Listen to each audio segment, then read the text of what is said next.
चलिए भैया उपस्थित हो गए हैं।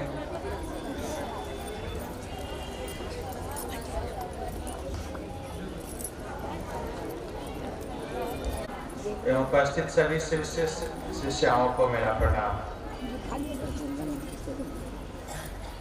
आज हम लोग शिव गुरु की चर्चा में उपस्थित हैं। महादेव के बारे में बताने की जरूरत नहीं है, शिव के बारे में बोलने की जरूरत नहीं है। शिव, महादेव, शंकर, जिस नाम से अलग अलग नाम से हम लोग उनको जानते हैं, वो महादेव हैं, वो जगत गुरु है। लेकिन जगत गुरु के बारे में बताने की जरूरत है, क्योंकि इस रूप के बारे में हमें हमारे जितने भी पुराणों में तो लिखे हैं, लेकिन ऐसा बात हमें जानकारी नहीं थी। साहब ने सबसे पहले शिव गुरु के बारे में बताया हमें, इसीलिए हम लोगों को बोलने की जरूरत पड़ती है, आप लोगों को भी बताने की जरूरत पड़ती है, तो आप भी दूसरे लोगों को बताते हैं, क्योंकि ये लोगों में गुरु के रूप में महादेव प्रचलित नहीं हुए। महादेव के बारे में बहुत सालों से बहुत मंदिरें हैं, बहुत सारी पूजाएं होती रहती हैं, बहुत पूजा पाठ हम लोग करते हैं। तो साहब ने उस महादेव के पास जाने के लिए एक सरल रास्ता बता दिया। महादेव तो पहले से ही हैं, अजन्मा है, कहा ही गया कि जिनका जन्म न हुआ हो। उस महादेव के पास पहुंचने के लिए बहुत सारे विधि हैं। भक्ति का मार्ग है, तंत्र का रास्ता है, योग का रास्ता है। हम लोग के देश में सब चलता आ रहा है, लेकिन उस महादेव के पास इन रास्तों से जाने के सब लोग सक्षम नहीं हो सकते, हो भी नहीं पा रहे थे। हम लोग भी शिव शिष्य बनने से पहले रोज मंदिर जाते थे, जल चढ़ाते थे, लेकिन कभी कभी कुछ इच्छाएं पूरी हो भी जाती थी, कभी नहीं भी होती थी। लेकिन साहब ने जब बताया कि शिव गुरु हैं, तब हम लोगों ने देखा कि उसी महादेव के पास मंदिर जाने की भी जरूरत नहीं पड़ती है। जिस महादेव को जल चढ़ाने के लिए इस सर्दी में सुबह सुबह उठ के, कभी कभी सूर्योदय से भी पहले उठ के नहा के जाते थे जल चढ़ाने के लिए, अब उसी महादेव से मांगने के लिए न सुबह में उठना पड़ता है, न जल चढ़ाना पड़ता है, न फूल ले जाके बेलपत्र चढ़ाना पड़ता है, बिना मांगे मिल जाता है। ये मेरी अनुभूति है, आप लोगों की भी अनुभूति हो सकती है शायद इसी तरह की। देखिए, वही महादेव आज से 30 साल पहले नहीं भी कुछ देते थे, जाते भी थे, हम लोग काफी मेहनत भी करके जाते थे, कष्ट भी सहते थे सुबह सुबह नहा के। अब वही महादेव हैं, कितनी आसानी से उपलब्ध हैं। दया मांगते हैं, दया मिलता है, कनेक्ट हो जाते हैं। साहब ने यही किया। महादेव, उसी महादेव से जुड़ने का एक आसान रास्ता बता दिया। जैसे एम्स दिल्ली है, आप वहाँ इलाज कराने जाते हैं, 10 दिन 15 दिन का नंबर लगता है, लेकिन कोई आदमी है जो आपको बता दिया कि बस ऑनलाइन बुकिंग कर लो, कंप्यूटर से सेम डे हो जाएगा और आप जाके दिखा लेते हैं, अपना इलाज करा लेते हैं। यही फर्क आया। महादेव वही हैं, शिव वही हैं। साहब ने उनके पास पहुंचने का रास्ता आसान बता दिया है। जिस महादेव के पास जाने के लिए स्वयं उनकी पत्नी को 10,000 साल तपस्या करना पड़ा, जिस महादेव को प्रसन्न करने के लिए रावण और भस्मासुर को हजारों साल तपस्या करना पड़ा, उसी महादेव से जुड़ने के लिए साहब ने 3 सूत्र दे दिए और उससे हम हर समय, चाहे हम नहाए हो नहीं नहाए हो, खाए हो नहीं खाए हो, सो के या जग के उठ के या सोने के समय, कभी भी हम दया मांगते हैं, हम उनसे कनेक्ट हो जाते हैं, उनको ध्यान करते हैं, मन से ध्यान करते हैं, कनेक्ट हो जाते हैं। लेकिन अभी लेकिन सवारी कुछ नहीं मिल रही थी, उनको जाने का रास्ता नहीं मिल रहा था। साहब से दया मांगी, तुरंत एक नया बाइक उनको लेने के लिए खुद आ गया। सारा बर्बाद हो जाता, पैसा तो था लेकिन कुछ दया की कमी थी, शायद वही उन्होंने मांगा और मिल गई। तो वही महादेव है, वर्षों से है, लाखों, पता नहीं जब से धरती है, साइंस भी नहीं बता पाया कि कब से है धरती, कितने आकाश गंगाएं हैं, कितने तारे हैं, असंख्य है, उतना साइंस भी काउंट नहीं कर सकता कि कितने तारे इस यूनिवर्स में हैं। इस सृष्टि को बनाने वाला ही महादेव है और उस महादेव से, उस परम सत्ता से हम लोग साहब की बताई विधि से 1 सेकेंड में कनेक्ट हो जाते हैं। यही साहब ने दिया हमको, यही अनमोल चीज़ दिया साहब को। साहब ने हम लोगों को, इससे पहले किसी ने धरती को नहीं बताया, धरती के लोगों को नहीं बताया, नहीं तो शायद रावण को पता होता तो वो भी यही करता, 10,000 या हजारों साल तपस्या नहीं करता रहता। तो यही अंतर हुआ। साहब को कैसे मिला, आप सब लोग जानते हैं कि आरा के गांगी श्मशान में रात में बैठे थे श्मशान में, तब उनको एक श्लोक याद आया, गुरु ब्रह्मा गुरु विष्णु गुरु देवो महेश्वर गुरु साक्षात पर ब्रह्मा तस्मै श्री गुरुवे नमः। मतलब जो गुरु होते हैं, गुरु ही जनक होते हैं, गुरु ही देवता होते हैं, ब्रह्म। गुरु विष्णु मीन्स पालन करने वाला, गुरु जो होते हैं वो आपको लालन पालन करते हैं।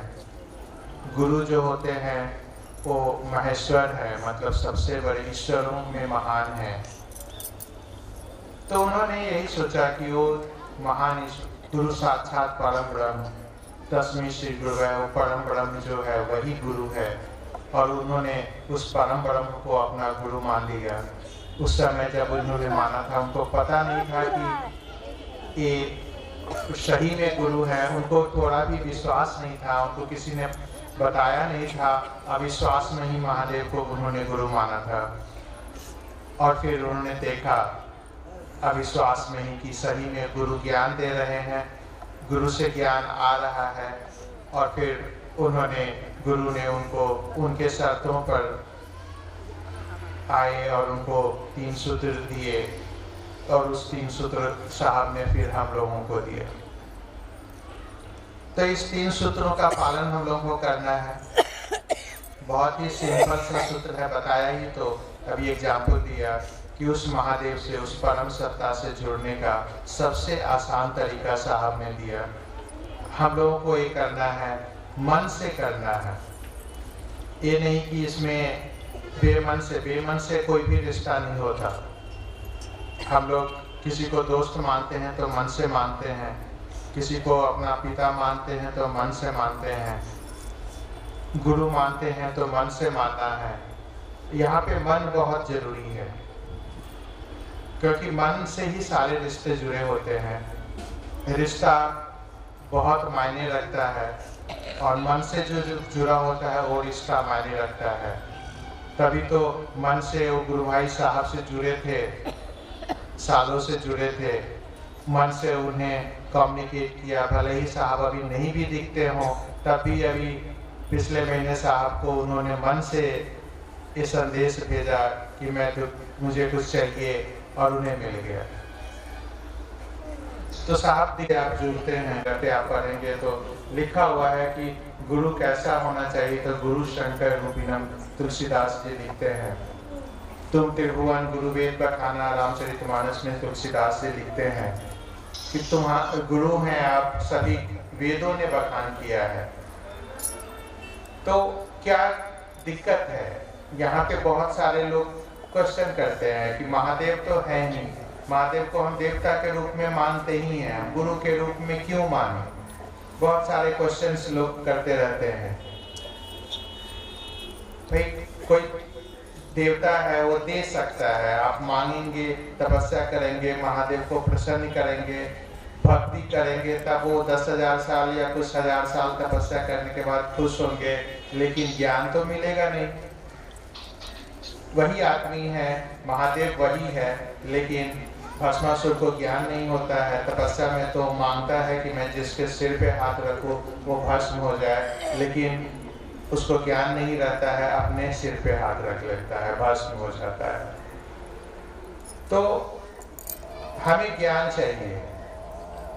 आपके पिता हैं, आप उनको देवता मानते हैं, देवता की तरह पूजा करते हैं। आप अगर अकेले लड़के हैं तो सारी प्रॉपर्टी आपकी हो जाएगी। दो भाई बहन हैं तो भारत का संविधान कहेगा कि बेटा को आधा धन, बेटी को आधा धन मिल जाएगा। 4 भाई हैं तो 4 भाग में पिता का बंटवारा हो जाएगा। आप बहुत प्यार करते हैं, पिता आपको लिख देगा जमीन। हो सकता है 4 भाई में एक भाई बहुत प्रेम करता है अपना पिता से, तो हो सकता है पूरा जमीन ही उस बेटा को लिख दे। लेकिन ज्ञान कहाँ से आएगा? ज्ञान के लिए तो उसको अपने ही पिता को गुरु मानना पड़ेगा, उसको पढ़ना होगा उस महादेव से, तभी वो उसको ज्ञान आ सकता है, क ख ग घ सीख सकता है, या ABCD या जो भी उसको, अगर उसके पिता अच्छे डॉक्टर जो भी है, प्रोफेसर है, तो उसको कॉलेज भी पास करा सकते हैं। तो वैसे ही महादेव तो है, महादेव को देवता के रूप में सब लोग जुड़े हैं। महादेव आपको देंगे, दे देंगे, जो मांगेंगे देंगे, तीनों लोगों की शक्ति दे देंगे, त्रैलोक की शक्ति दे देंगे। सोने की लंका मांगेंगे, सोने की लंका मिल जाएगी, सोने की ही, सब कुछ सोने की। लेकिन ज्ञान कहाँ से मिलेगा? हम लोग इस चकाचौंध की दुनिया में भूल गए हैं कि हम कौन हैं। हम नहीं जानते हैं कि हम कौन हैं। हम लोग सारे गलत काम करते हैं, लड़ाई झगड़ा, गोलीबारी, खेत हड़प लेना, जो भी है, हर घर में ये चलता आ रहा है। ये नहीं पता कि ये सांस कब तक है, इसका ज्ञान नहीं है।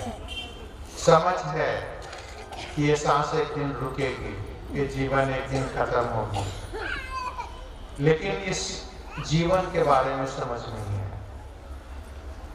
और ये जीवन के बारे में समझ देगा कौन? वो तो एक अच्छा गुरु ही समझ दे सकता है। वो शिव ही समझ दे सकते हैं, शिव के परिवार ही समझ दे सकते हैं। उनके परिवार का आप फोटो देखेंगे तो वहाँ बाघ भी है, शेर भी है, सांप भी है, बसहा भी है, मोर भी है, चूहा भी है। सब एक दूसरे के दुश्मन हैं, एक साथ बैठे हुए हैं। शिव परिवार इसका सबसे अच्छा उदाहरण है। आदमी क्या है? हम समझते हैं कि आदमी एक दिन मरेगा, लेकिन इस समझ हमारे पास नहीं रहता है। हम लोग भूल जाते हैं ये समझ। अभी मैंने देखा यहाँ पे कालीन नहीं बिछा हुआ है, दरी नहीं बिछा हुआ है, गुरुबहनाओं ने अपना शाल पीछे रखा हुआ है, उस पर बिठा दिया। इस जाड़े की में अपना कीमती शाल खुद ही ठंड में सिकुड़ रहे हैं, और एक अनजान गुरुबहना के लिए अपनी शालें बिछा दी। मैंने देखा अभी कुछ 3-4 गुरुबहनाएं अपनी शालें उठा के शॉल को और नीचे धरती पे रख दिया। यही समझ है, यही ज्ञान है। आप शिव के शिष्य हैं, ये झलकता है। आज मुझे झलका कि आप अपने शॉल को खुद, ये प्रेम, ये शिव के साथ, शिव के परिवार के आप सदस्य हैं, शिव आपके गुरु हैं, शिव शिष्यता आप में है, वो झलक रही है यहाँ पे। हजारों लोग यहाँ पे हैं, अलग अलग जाति के हैं, अलग घर से हैं, अलग अलग धर्म से भी होंगे, लेकिन आज सब लोग एक साथ बैठे हैं। कोई द्वेष नहीं, कोई छल कपट नहीं, किसी से नहीं है कि पैसा उगाना है या कुछ करना है, कोई दुश्मनी नहीं है अभी यहाँ पे, कोई अभी किसी से बैर नहीं है। आखिर क्यों? क्योंकि ये शिव की चर्चा हो रही है, शिव गुरु की चर्चा हो रही है, सब लोग शिव के शिष्य हैं। हमें कुछ तो पता चल रहा है कि हम कौन हैं और हम किस लिए इस दुनिया में आए हैं। अपनी यात्रा हमें पता है कि हमारी असली यात्रा क्या है। हम लोग इस नौटंकी में, इस क्या कहते हैं नाटक, दुनिया एक नाटक के समान है, उसमें नहीं फंसे हुए हैं, कोई ड्रामा नहीं कर रहे हैं, जीवन के यथार्थ के बारे में सोच रहे हैं, जीवन क्या है, जीवन का मूल्य क्या है, इसके बारे में सोच रहे हैं। और ये सोच हमें साहब ने दी है, उनका बहुत बड़ा एहसान है कि आज हमें शिव गुरु मिले और आज हम लोग यहाँ एक साथ बैठे हैं और उनके बातों पर चल रहे हैं। देखिए, हम लोग ऋणी हैं उस महामानव साहब श्री हरेंद्रानंद के, उनके प्रति हम लोगों को कृतज्ञ रहना है, मतलब हम लोगों को उनके प्रति सदा एहसान मानना है। और अगर उनका साथ हमेशा रहे तो आप लोग देखते हैं ना कैसे दुख दूर हो जाता है। अभी गुरु भाई जैसे बता रहे थे, अपने जीवन में महादेव को साथ रखिए, साहब को साथ रखिए। दिक्कतें तो आती हैं, ठंड तो लगेगी ही, सर्दी गर्मी ये सब का असर तो होगा ही। तो दुनिया है तो ये तो आते रहेंगे, दुख आते रहेंगे, कष्ट आते रहेंगे, लेकिन वो पता नहीं चलेगा। कल ही मेरे क्लिनिक में गुरुबाना पटना सिटी से आई थी, थोड़ा सा लीवर का टेस्ट उनका बढ़ा हुआ था, वो डायबिटीज़ के लिए आती हैं। तो लीवर का टेस्ट देख के मैंने उनका एक अल्ट्रासाउंड कराया, तो काफ़ी 3 सेंटीमीटर 27 mm का भी दर्द, कभी कुछ बुखार, कुछ हुआ ही नहीं। तो देखिए, अंदर में बीमारी है लेकिन उसका एहसास ही नहीं है। साहब बार बार बोलते हैं कि आपको कहीं जाना है तो आपका जो आप ट्रैक्टर की सवारी करेंगे वो ट्रेन की है, मतलब आपको जर्क ही नहीं मिलेगा, आपकी यात्रा सुगम हो जाएगी। आपको जो कष्ट होगा जाने आने में, अगर आप शिव के शिष्य हैं तो महादेव उस कष्ट को कम कर देते हैं, यह पता नहीं होने देंगे। साहब ने बोला है, अपनी बुक में लिखा है आओ चले शिव की ओर में, कि शिव का जो मनन करते हैं, नमः शिवाय का मनन और शिव गुरु की दया आपके पूर्व जन्म के कष्टों को कम कर देती है। पूर्व जन्म का जो कुछ कर्म फल है उसको काट देती है। आपको पूर्व जन्म के कर्म फल के कारण कुछ पता है कि आपका कुछ एक्सीडेंट हो जाएगा, आपका कुछ हो जाएगा, लेकिन अगर आप नमः शिवाय का मनन करेंगे और शिव गुरु से दया मांगेंगे तो आपके कष्ट, आपका जो कर्म फल है वो कम हो। लोगों ने सुना होगा, एक कथावाचक था, किसी गांव में आया था, 6-6 महीना वो कथा करते थे और उस गांव की एक महिला थी जो उस कथावाचक को रात में खाना खिलाने के लिए जाती थी, रोटी ले जाती थी, सब्जी बना के। नॉर्मली भी होता है कि हमारे गांव में कोई कथावाचक आए हैं तो लोग उनको खिलाने पिलाने का प्रबंध करते हैं, पहले से होता था। वो भी ले जाती थी।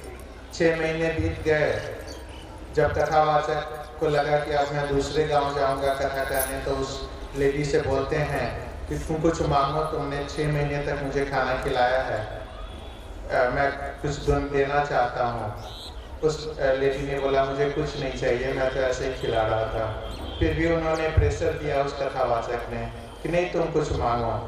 फिर उस लेडी ने कहा कि मुझे शादी के 15 साल हो गए, कोई संतान नहीं है।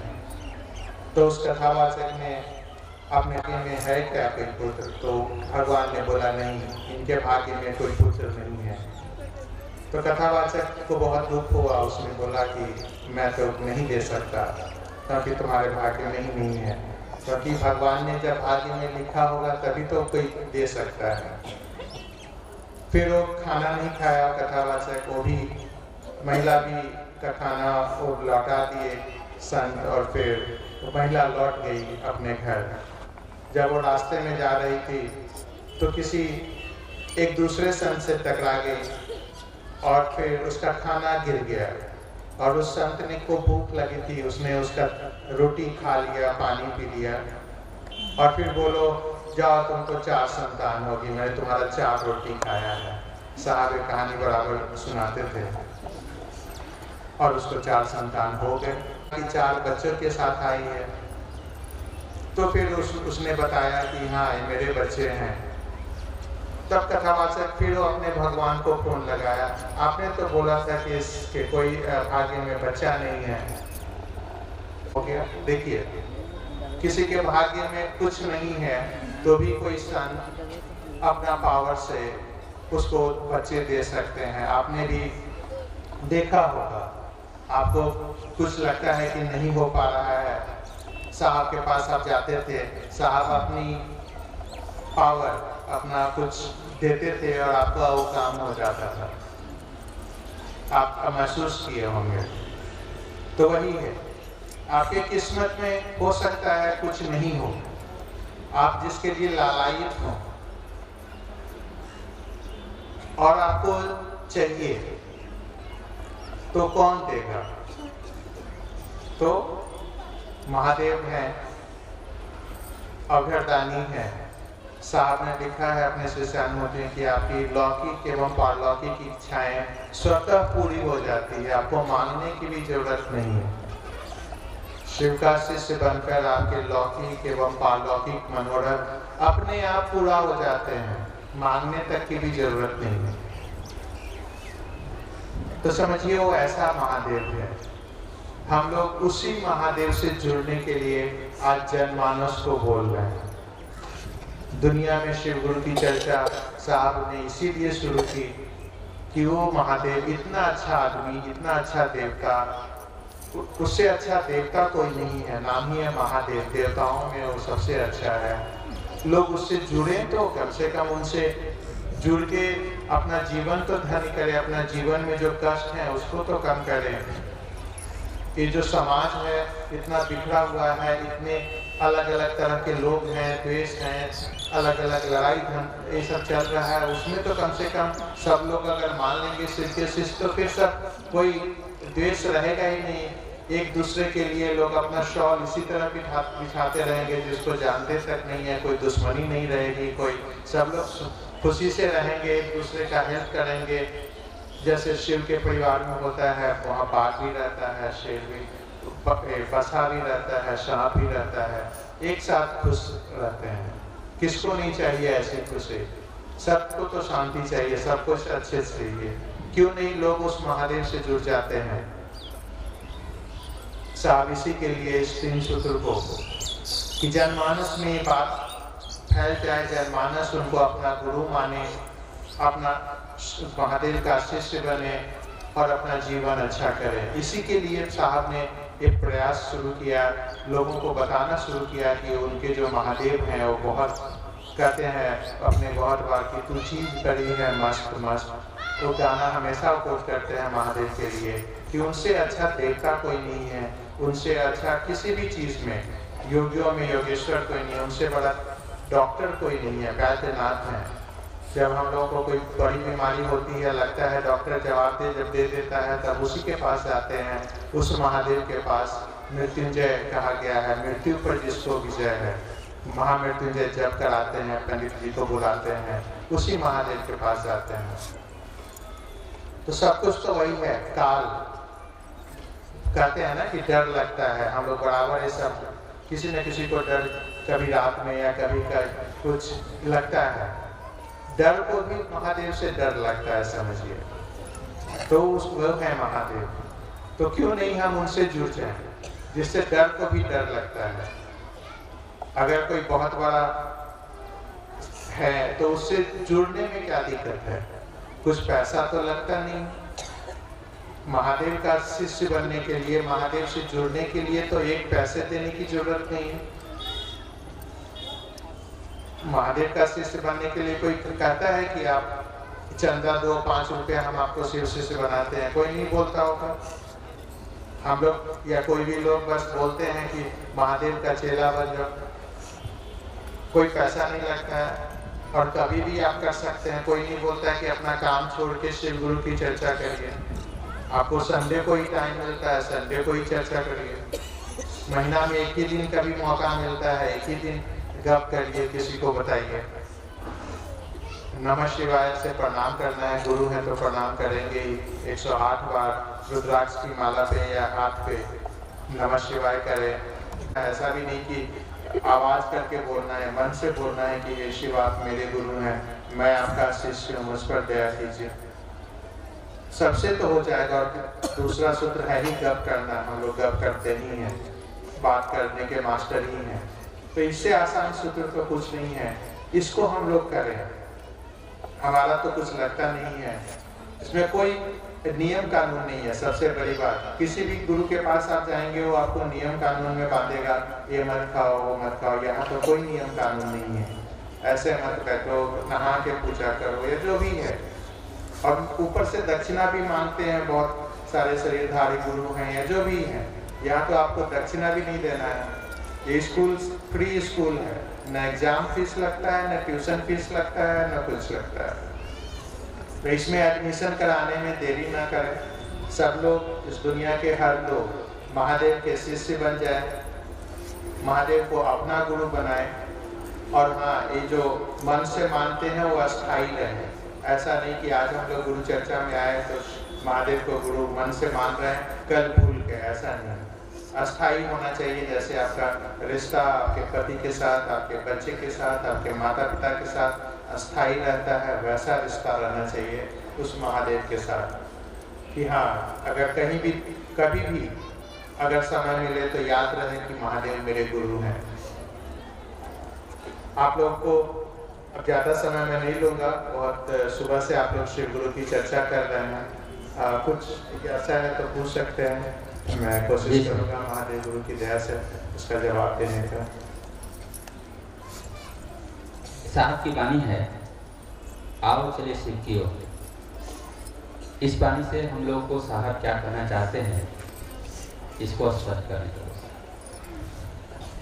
देखिए, बहुत ही सिंपल सा लाइन है, आओ चले शिव की ओर। मतलब जैसे मैं आपको बुलाऊंगा, आओ चलिए मेरे घर, तो आप मेरे घर आ सकते हैं। मैं बोल रहा हूँ कि सब लोग आओ सब लोग आइए मेरे घर चलिए। आप लोगों को में से किसी को मेरे घर का एड्रेस, बहुत कम ही लोग, 5-10 लोग होंगे जो मेरा घर देखे होंगे, जिनको पता होगा कि यहाँ से हाईवे से कैसे जाना है मेरे घर। बाकी किसी को पता नहीं होगा। तो अगर मैं बोल रहा हूँ कि चलिए, आइए चलिए मेरे घर चलिए, इसका मतलब है कि मुझे अपने घर का पता है। तो साहब को शिव का पता है कि शिव का घर कहाँ पे है, शिव की ओर जाने का रास्ता किधर से है। साहब अगर बोले कि आओ चले शिव की ओर, इसका मतलब है कि साहब आपको शिव की ओर ले चलना चाह रहा है, इतना तो पता है। और इसका ये भी मतलब है कि शिव को जानते हैं, इसीलिए आपको भी बोल रहे हैं कि चलिए शिव के पास आपको ले चलते हैं। शिव का सारा पता उनको है, शिव को वो समझते हैं, शिव का पूरा एड्रेस उनके पास है, तभी वो बोल रहे हैं कि आओ चले शिव की ओर। और वो ये नहीं कि चलिए मैं बोल दूंगा चलिए और मैं गाड़ी लेके आगे बढ़ गया अपने गाड़ी से और आपको पीछे छोड़ दिया। नहीं, आओ चलें शिव की ओर, वो साथ लेके चलने को बोल रहे हैं। ये नहीं कि आपको बोल दिए हाँ चलिए मेरे घर और मैं निकल गया और आप पीछे पीछे फिर रास्ता भूल गए। यहाँ से बहुत सारे रास्ते जाते हैं मेरे घर की ओर। तो साहब आपको साथ लेके चलने के लिए बोल रहे हैं, आपको बुला रहे हैं, चलिए शिव की ओर चलिए, आपको ले जा रहे हैं उस महादेव के पास जिसके पास रावण और भस्मासुर को स्वयं पार्वती को 10,000 साल तपस्या करना पड़ा। समझिए उस महादेव के पास आपको खुद बुला रहे हैं, साथ ले चल रहे हैं। उन लोगों को तो खुद ही तपस्या करना पड़ा था।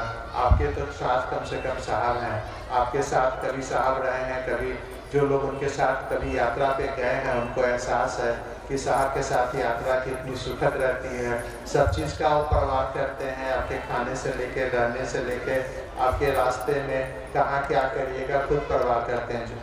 जो लोग उनके साथ यात्रा में कहीं बस से या ट्रेन से गए होंगे उनको पता है कि उनके साथ यात्रा करना कितना सुखद है। ये जो लोग साथ में यात्रा किया है उन लोगों से किसी से पूछ कर देख लीजिए, तो आप भी क्यों नहीं उनके साथ उनके यात्रा में शिव की ओर ले चल रहे हैं, शामिल हो जाए। यही कहना चाहते हैं साहब, आओ चले शिव की ओर। साहब की वाणी है, रहो तो शिव, बनो तो शिव, जियो तो शिव। यह कैसे होगा हम लोग को? देखिए, ये आओ चले शिव की ओर में साहब ने लिखा है, 3 सूत्र करेंगे तो ये हो जाएगा।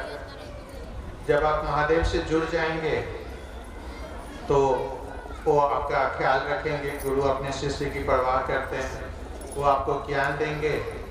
शिव परिवार की तरह, जैसे अभी मैंने उदाहरण दिया कि सब लोग यहाँ पे हैं, अलग अलग खाने पीने वाले हैं, अलग अलग जगहों से हैं, अलग अलग घर के लोग हैं, सब आज एक साथ बैठे हुए हैं। तो वही रहना है तो शिव की तरह, शिव परिवार की तरह जीना है तो शिव परिवार की तरह। वो कहते हैं ना कि उनके पास कुछ भी नहीं है तो भी वो मस्त हैं, रहने को घर नहीं है, कैलाश पर भी रह लेते हैं, पहनने को वस्त्र बहुत देखते हैं, मृग छाल और पहनते हैं, नहीं भी वस्त्र है तब भी शिव की तरह रहते हैं। अपने कम से कम साधनों में भी वो रहते हैं। तो हमें भी जब साधन मिल जाए तो भी ठीक, नहीं मिले तो भी ठीक, किसी भी स्थिति में महादेव की तरह अपना जीवन यापन रखना है, शिव की तरह रखना है, शिव परिवार की तरह रखना है। और बनना भी है तो शिव की तरह कल्याण करने वाला बनना है। हम दूसरे का कल्याण जैसे अभी शॉल बिछा के कर रहे थे ना कि वो कट जाए, तो यही सब है। इसका मतलब यही है, रहो तो शिव, जियो तो शिव, बनो तो शिव। और ये सब शिव के पास जाने से ही होगा, शिव का शिष्य बनने से ही होगा।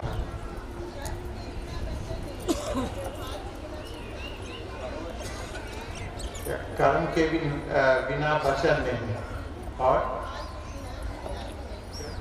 कर्म के बिना वचन नहीं, और व्यवहार के बिना सिद्धांत नहीं। देखिए, ये लाइन है इसका, कर्म आप करते हैं, जैसे हम शिव के शिष्य हैं ही नहीं, हम 3 सूत्र कर ही नहीं रहे हैं और बोले जा रहे हैं 3 सूत्र करिए, तो इसका यही मतलब हुआ, कर्म के बिना वचन नहीं। अगर हम कर्म करते हैं, हम शिव के शिष्य बनते हैं, 3 सूत्र करते हैं, तब हम बोले, तो यही मतलब है। तो इसमें आपका पूछना क्या है? ये तो सीधी सी बात है कि हाँ कर्म आप करते। बहुत लोग ऐसा होते हैं कि हाँ कर्म नहीं करते हैं, बोलते रहते हैं। तो इससे आप क्या जानना चाहते हैं? क्या तात्पर्य है? ज्यादा जगह महादेव हर आदमी के अंदर वही आत्मा है, वही महादेव है, लेकिन वो सोया हुआ है, उसी को जगाना है। हम अपने अंदर आत्मा उसी परमात्मा से निकलता है और फिर मरने के बाद ये आत्मा उस परमात्मा में मिल जाती है। लेकिन जब वो महादेव हमारे अंदर का महादेव सोया हुआ रहता है तो हम लोग बिल्कुल पशु के समान होते हैं। हमें ज्ञान ही नहीं है अपने जीवन के बारे में, हमें ज्ञान ही नहीं है कि हम किस लिए आए हैं इस धरती पे। तो सोए हुए हैं, उस अंदर के महादेव को जगाना है, अपने अंदर के महादेव को। इसलिए हम लोग ये बोलते हैं जागा जागा महादेव। इसका तात्पर्य आपके अंदर के महादेव को जगाना है, आपके अंदर जो अज्ञान है उसको जगाना है। अगला जो विषय है आपसे है कि आप साहब के बहुत काफी नजदीक से देखे हैं, कुछ अनुभव। देखिए, सभी शिव शिष्य जो भी इस दुनिया में महादेव के शिष्य हैं। सब लोग साहब को करीब से फील किए हैं। हाँ, ये अलग बात है कि शारीरिक रूप से मैं उनके नज़दीक बैठने का मौका मिला या बात करने का मौका मिला, लेकिन अभी कुछ दिन पहले ही वो बोले थे कि जो शिव शिष्य मुझे देखा तक नहीं है, जो आज से शिव को अपना गुरु माना है, वो भी मेरे कलेजे का टुकड़ा है। राजस्थान की मरुभूमि में जो कभी मुझसे मिल भी नहीं पाएगा, वो भी मेरे कलेजे का टुकड़ा है। तो वो भी शिव शिष्य साहब से उतना ही नजदीक है जितना मैं नजदीक हूँ या कोई और। तो ऐसी कोई बात नहीं है।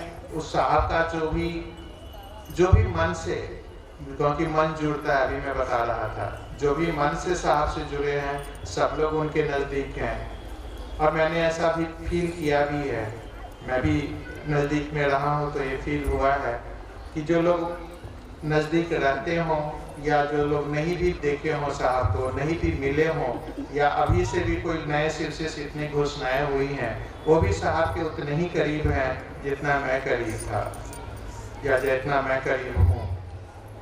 तो कोई अंतर नहीं है। ये मत समझिए कि मैं रहा हूँ तो मैं ज़्यादा करीब हूँ, आप भी उनके उतने ही करीब हैं।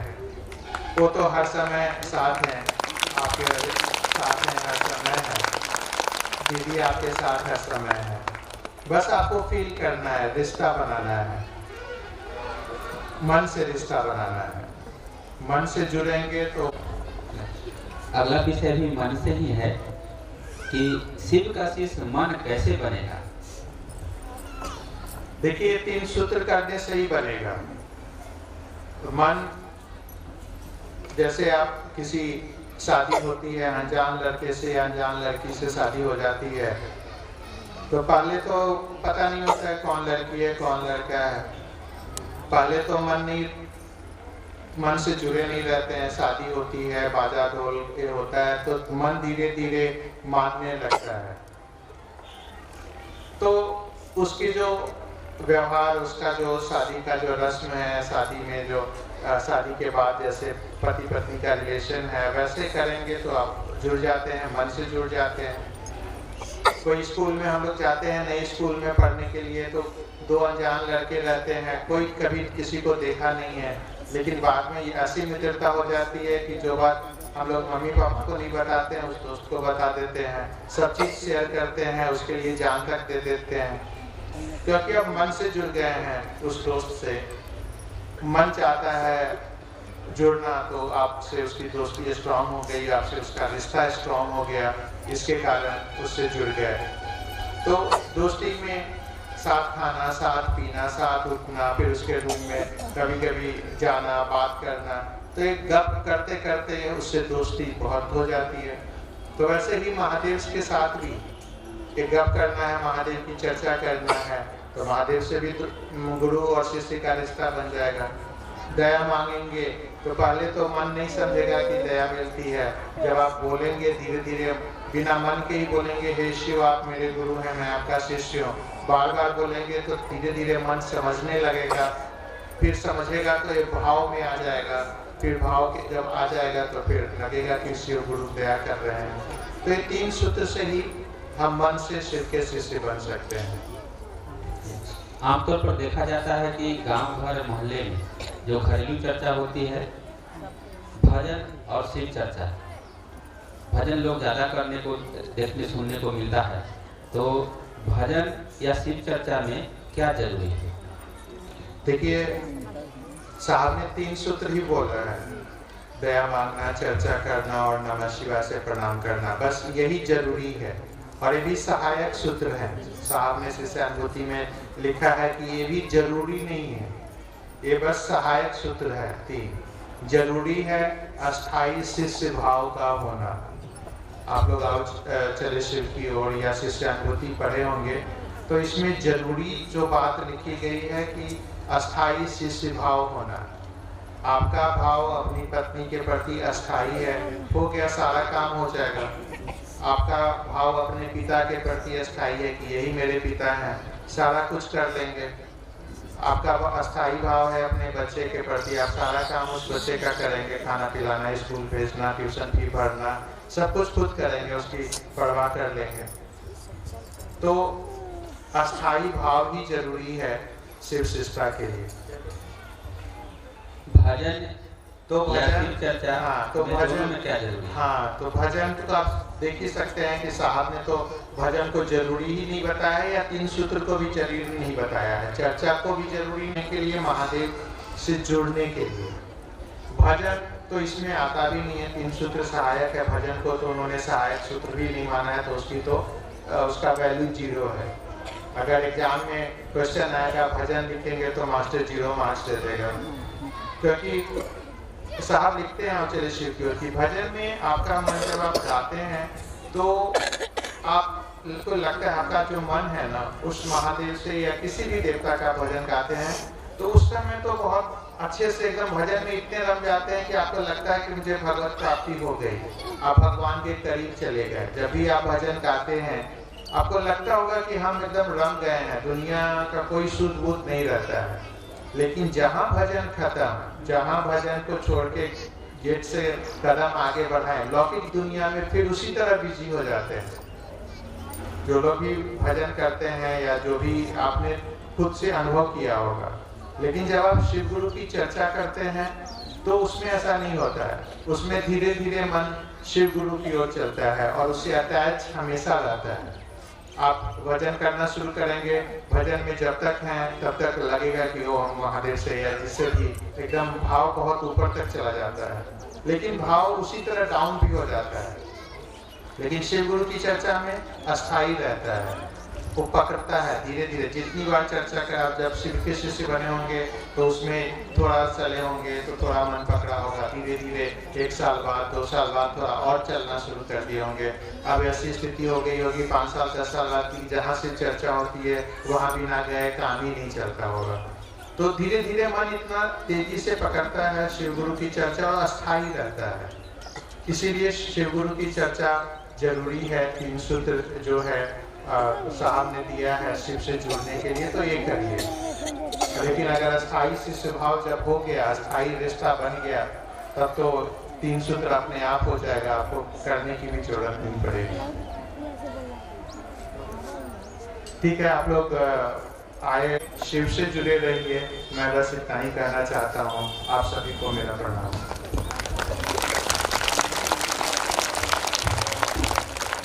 अपनी अपनी शिष्टा का परिचय देंगे आप लोग, और बिल्कुल अभी एक उठेंगे नहीं, बिल्कुल नहीं उठेंगे। कोई भी बहन दीदी लोग से निवेदन होगा कि आप लोग बिल्कुल नहीं उठेंगे। और एक भजन हम लोग सुनेंगे, आरती दीदी जो रामकृष्णा नगर से हैं उनका भजन सुनेंगे, और आप लोग कृपया नहीं उठेंगे कोई भी। आरती दीदी से निवेदन होगा,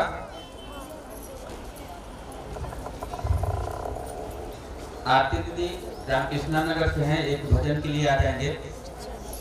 और जिनको इसी तरफ से गाड़ी पकड़ना हो वो आप इस तरफ से पकड़ेंगे, लेकिन जो रोड क्रॉस कोई नहीं करेंगे। रोड क्रॉस करने के लिए जो पुल दिया हुआ है, हम सभी भाई बहन शिष्टा का परिचय देंगे, पुल का इस्तेमाल करेंगे, पुल के नीचे से जाएंगे जिनको उस तरफ जाना होगा। चलिए एक भजन दीदी से सुनते हैं, और उसके बाद जो है होगा घर की ओर जाके चर्चा को विराम दे जाएगा। मैं अपने महादेव के चरणों में प्रणाम करते हुए मैं अपने साहब दीदी माँ के चरणों में प्रणाम करती हूँ। शिव से प्रेम करने वाले जहाँ तक मेरी आवाज आ रही है सभी शिव के चरणों में प्रणाम करते हैं। चर्चा सबको बारंबार प्रणाम है, मेरी प्रणाम अपने अपने चरणों में स्वीकार कीजिए। एक भजन का हिस्सा चाहत रहनी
आप सभी शिष्य के चरणों में प्रणाम करती हूँ। मेरी प्रणाम अपने चरणों में स्वीकार।